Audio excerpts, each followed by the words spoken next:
Gjykata e jurisdiksionit të përgjithshëm të Kukësit po përballet me kushte të rënda infrastrukturore që vështirësojnë ndjeshëm funksionimin e saj, me vetëm 3 salla gjykimi ku vetëm njëra është e përshtatshme për çështje penale, ndërsa të tjera janë zyre të improvisuara. Institucionit duhet të përballet mesatarisht nga 40 deri në 60 seanca në ditë. Për më tepër, mungesa e hyrjeve të veçanta për palët rrezikon sigurinë dhe cënon të drejtat e pandehurve.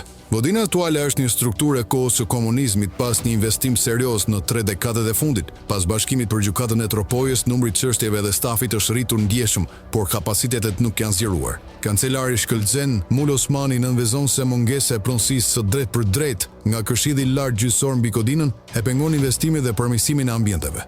Avokatët e konsiderojnë situatën alarmante duke raportuar raste kërcënimesh dhe fyerje për shkak të afërsimeve fizike me të pandehurin dhe familjarëve të tyre. Avokati Ilir Nerguti kritikon autoritetet që vazhdojnë të justifikohen me tranzicion dhe reformës në drejtësi, ndërsa zgjidhjet e premtuara mungojnë prej vitesh.